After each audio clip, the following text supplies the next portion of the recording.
maaari. Akin na yung lisensya mo. Ako, nasa lugar ako. Akin na yung lisensya mo. Umiiwas na ako sa inyo. Akin na! Titignan ko, pulang-pula mata mo, nakadrugs ka. May mga sakay ako doon.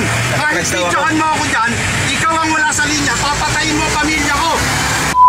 Isa na namang away sa daan ang nag-viral sa social media. Makikita kung paano nanggigigil ang driver ng isang puting SUV na bumaba sa sasakyan upang sitahin ang truck driver na umanay gumitgit sa kanila sa may C5 Taguig. Sinasabi na nagpakilala umanong pulis ang lalaki sa video. Ngunit ayon sa Philippine National Police, wala ito sa kanilang official list ng mga opisyal at tauhan. Based po sa ating pag-check po sa database po ng PNP ay wala pong ganung pangalan na pulis.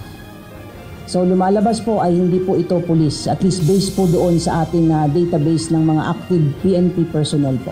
Ayon kay PNP Public Information Office Acting Chief Police Colonel Jean Fajardo, mahaharap sa patong-patong na kaso ang motorista. Yung biktima po doon ay nagpa-blatter po about that incident at sinasabi po niya ay nagpakilala nga daw pulis po ito at sinasabi na kukunin ko yung baril ko, particularly service firearms po, at babarilin kita at alam ko na kung saan ka nakatira. Sinabi pa ni Colonel Fajardo na hindi rin tama ang pilit na pagkuha nito ng lisensya ng truck driver. Ang meron lamang pong poder para humingi ng lisensya ay yung ating mga traffic enforcers, yung ating LTO at yung ating mga pulis na deputize po ng LTO.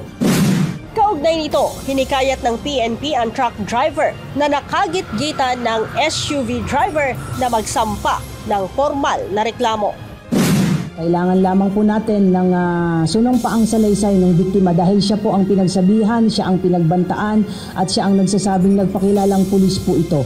So kung siya ay magsasampa ng demanda po ay we could file a threat and even usurpation of authority. Isinailalim na ng Land Transportation Office sa 70 araw na preventive suspension ang lisensya ng SUV driver. Sinuspindi na rin ang registration ng sasakyan nito habang iniimbestigahan ang insidente. Inisyuhan na rin ito ng LTO ng show cause order at inatasan na humarap sa kanilang tanggapan sa Lunes, December 4. Nea Ilagan, UNTV, News and Rescue.